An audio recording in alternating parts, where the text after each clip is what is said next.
दिल्ली में हाईकोर्ट के मुख्य न्यायाधीश और मुख्यमंत्रियों के सम्मेलन में मुख्यमंत्री भूपेश बघेल भी शामिल हुए। कार्यक्रम में प्रधानमंत्री मोदी और सीजेआई ने सम्मेलन का उद्घाटन किया। दिल्ली में ये सम्मेलन तकरीबन 6 साल बाद हो रहा है। इससे पहले 2016 में ये सम्मेलन हुआ था। सम्मेलन में ई कोर्ट्स मिशन मोड प्रोजेक्ट के तहत अदालती प्रक्रियाओं में डिजिटल प्रौद्योगिकी का एकीकरण और न्यायपालिका के सामने आने वाली चुनौतियों पर चर्चा हुई है।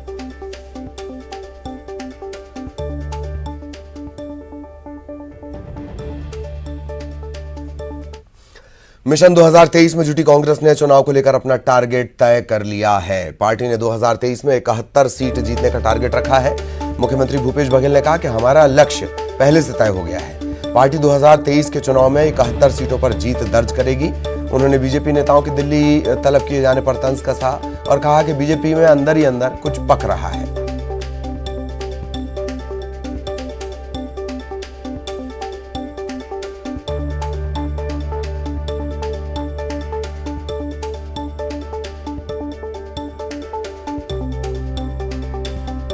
शाह से मुलाकात हुई और प्रधानमंत्री से मुलाकात, इसका मतलब भारतीय जनता पार्टी में कुछ तो अंदर खाने में पक रहा है जो निकट भविष्य में सामने आएगा और कुछ तो परिवर्तन के संकेत दिखाई दे रहे होंगे। हमारे 71 तो विधायक अभी हैं, तो हमारा टारगेट तो यही रहेगा कि 2023 में भी 71 विधायक रहें। हमारा लक्ष्य पहले से निर्धारित हो गया है, उस आंकड़े को छुएं।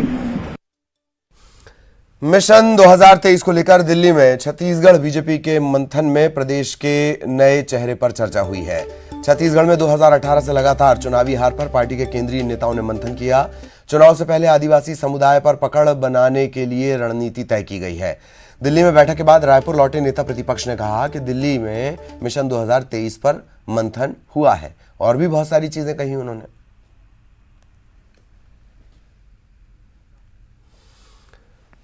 झीरम नक्सल कांड मामले में मंत्री ने भाजपा को घेरा है। भाजपा झीरम का सच सामने नहीं आने देना चाहती। भाजपा इस जांच को कोर्ट जाकर रोकना चाहती है। मंत्री ने यह सवाल पूछा है कि क्या झीरम कांड के पीछे भाजपा थी? क्या नक्सल हत्याकांड में भाजपा के लोग शामिल थे? आखिर क्यों सच को बाहर आने से रोका जा रहा है? कांग्रेस तथ्य पेश करेगी। सहयोगी ममता इस वक्त हमारे साथ जुड़ी है। ममता, इस बयान के बारे में भी बताएं, किसने बयान दिया, क्या कुछ कहा गया और झीरम के मामले को लेकर ये बात कही गई है। ममता कोशिश कर रही है बात और करने उन्होंने कहा है कि झीरम के मामले को लेकर अगर हम बात करें तो लगातार जो है वो कांग्रेस सवाल उठाते रही है। बीजेपी जो है अभी अगर हम बात करें तो फिर से सवाल उठाया था और शिव डहरिया जो है उन्होंने प्रेस कॉन्फ्रेंस ली है। उनसे बात करते हैं कि इस मामले को लेकर जो है वो कांग्रेस अपने किस तरह से तथ्य रख रही है। उन्होंने कहा कि बीजेपी चाहती है कि इसकी जांच न हो। हमारे साथ लाइव जुड़े हुए हैं मंत्री शिव डहरिया, उनसे बात करें। सर, प्रेस कॉन्फ्रेंस लिया आपने, जरूरत क्या पड़ी है और अगर हम बात करें तो बीजेपी देखिए भारतीय जनता पार्टी के सरकार के समय रमन सिंह जी के सरकार में घटना हुई थी और रमन सिंह जी की सरकार ने इन जो षड्यंत्रकारी हैं उनके खिलाफ कभी जांच कराना नहीं चाहते थे। आरोपी को हटा लिया, हमारे जो नेता गए थे उनके सुरक्षा को हटा लिया गया था और इस तरह की नृशंस घटना हुई जो देश में एक विभत्स घटना है। हमारे कांग्रेस की एक पीढ़ी खत्म हो गई, हमारे बहुत सारे सुरक्षाकर्मी मारे गए। उनकी जांच ये क्यों नहीं कराना चाहते? छत्तीसगढ़ की जनता को इसको जवाब रमन सिंह को देना चाहिए, नेता प्रतिपक्ष को देना चाहिए। ये जानबूझ के कभी पहले सीबीआई की जांच नहीं कराना चाहते थे, एनआईए की जांच नहीं कराना चाहते थे और जो जांच आयोग गठित हुई थी कई साल तक चला, उसमें भी उनके अध्यक्ष जस्टिस मिश्रा जी ने कहा था कि अभी जांच अधूरी है।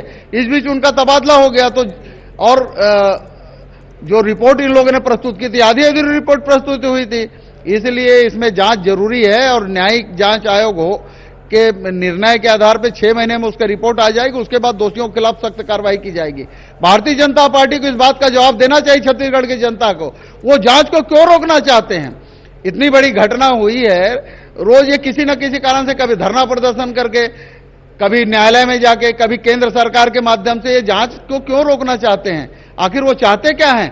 क्या जो दोषी हैं उनको बचाना चाहते हैं? क्या उसमें रमन सिंह जी संलिप्त हैं, उनकी सरकार संलिप्त रही है या हमारे इनके भारतीय जनता पार्टी के नेता लोग संलिप्त थे? ये जब तथ्य सामने आएंगे, जांच रिपोर्ट में जो बातें हैं वो आएगी, तभी तो उस पर निर्णय हो पाएगा। आखिर ये हमारे छत्तीसगढ़ की जनता को क्यों न्याय नहीं देना चाहते? कहा है कि क्या इसके पीछे भाजपा थी या इसके लोग थे, आप आरोप लगा रहे हैं प्रेस कॉन्फ्रेंस में। मैं तो स्पष्ट कह रहा हूं कि ये जानबूझ के रोकना क्यों चाहते हैं। इससे स्पष्ट दिखता है कि इन लोग इसमें शामिल रहे होंगे, तभी तो ये इस तरह की जांच को रोकने का काम कर रहे हैं। ये जब जांच होगा, रिपोर्ट आएगी, तभी स्पष्ट दिखेगा। आप लोग क्या तथ्य पेश करेंगे? आप कह रहे थे अभी। देखिए, हमारे बहुत सारे लोगों की गवाही उसमें नहीं हुई है, बहुत सारे लोगों का बयान नहीं हो पाया है। तो ये जब जांच आयोग बनी है, उसमें जो तथ्य हैं उनको हमारे जो लोग हैं जो इसमें इनके बारे में जानकारी देना चाहते हैं, वो जानकारी देंगे, तभी तो सच सामने आएगा। ये सच को सामने नहीं आने देना चाहते।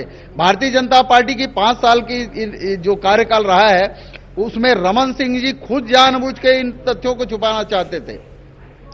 जो और तथ्य हैं उनमें जुड़ा हुआ है, उनकी जांच होगी, तभी तो दोषियों पर कार्रवाई हो पाएगी। तो ये है मंत्री शिव डहरिया, उनका कहना है कि जब तक ये जांच रिपोर्ट जो जांच नहीं होगी तब तक ये तथ्य कैसे सामने आए। और उनका आरोप है, उन्होंने साफ तौर पे आरोप लगाया है कि बीजेपी के जो बड़े लीडर्स हैं वो जानबूझ के चाहते हैं कि ये जांच न हो, और इसके पीछे का मकसद क्या है, ये सबसे बड़ा सवाल है। जी एक बात और, आपने हालांकि हर तरीके से ममता पूछने की कोशिश की, पर शायद व्यस्तता थी मंत्री जी की। यह सवाल तो बनता है कि अगर आप इतने आश्वस्त हैं कि बीजेपी की इसमें संलिप्तता है, तो अब तो आप अदालत के दरवाजे पर चले गए हैं, जांच भी कर रहे हैं और जांच की परमिशन भी मिली हुई है। ममता, देखिए, शिव डहरिया जो है उनका कहना है कि हम लगातार जो भी कोशिश करते हैं, बीजेपी उसमें कोशिश करती है कि वो किस तरीके से इस पूरे मामले को लेकर अटकाया जाए। आप देखेंगे कि झीरम के मसले को लेकर जब से ये घटना हुई है उसके बाद से लगातार जो है वो बीजेपी और कांग्रेस के बीच में लगातार सियासत जारी है। और जांच को लेकर अगर हम बात करें, जिस तरह से शिव डहरिया कह रहे थे, उनका आरोप है और इसके पहले भी कांग्रेस आरोप लगाते रही है कि जो लोग उस घटना के समय उस समय पीड़ित थे, ज्यादातर लोगों के बयान नहीं लिए गए हैं। उनका कहना है कि वो बयान लिए जाए और लगातार बयानबाजी करके बीजेपी जो है भ्रमित करने की कोशिश करती है। लेकिन बीजेपी भी लगातार ये सवाल उठाती रही है कि कांग्रेस जो है वो खुद ये नहीं चाहती है कि इस पूरी घटना का सच सामने आए। तो जाहिर तौर पर अभी शिव डहरिया कह रहे थे कि हम तो जांच आयोग के सामने जो भी तथ्य है वो सामने रखेंगे और हम लगातार रखने की कोशिश कर रहे हैं। लेकिन उनका आरोप है कि बीजेपी ये कोशिश करती है कि ये जांच पूरी ना हो पाए। जी, तो जांच पूरी ना हो पाए और इस तरह के बड़े गंभीर आरोप दरअसल शिव डहरिया लगा रहे हैं। ये अगर उनके पास वाकई इस तरह के सबूत है और वो इतने आश्वस्त हैं, बात वहीं आ जाती है कि आपके पास अगर इतने आश्वस्त हैं आप, तो अदालत का दरवाजा तो आप वैसे ही खटखटा चुके हैं, जांच आप वैसे ही करवा रहे हैं। ममता, ये भी तय है कि ये जो बड़ा बयान है झीरम को लेकर दिया गया, ये सियासत को भी गर्म करेगा और बीजेपी भी निश्चित तौर पर इसमें अब जवाबदेही की मुद्रा में आएगी। ममता, बिल्कुल, देखिए, और सीधे सीधे शिव डहरिया ने ये कहा है कि, और नाम लेके बकायदा कहा है कि डॉक्टर रमन सिंह और उस समय के जितने भी बड़े लीडर्स हैं वो ये नहीं चाहते हैं। उन्होंने सवाल उठाया है कि इस बात को लेकर ये शंका उठती है। उन्होंने कहा कि ये लोग कहीं झीरम जो हत्याकांड है उसमें शामिल तो नहीं थे।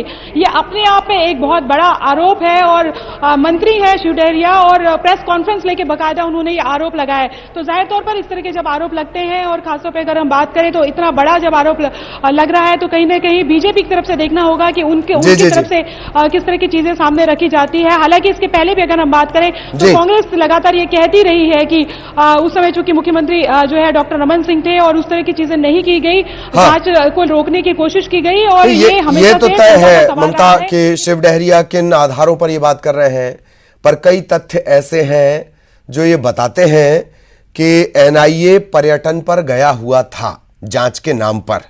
ये तो तय है, कई तथ्य बिखरे हुए हैं झीरम से लेकर और रायपुर तक। बहुत बहुत शुक्रिया ममता, इस तमाम जानकारी के लिए। वक्त की थोड़ी कमी है, ममता विस्तार से जानकारी देनी थी।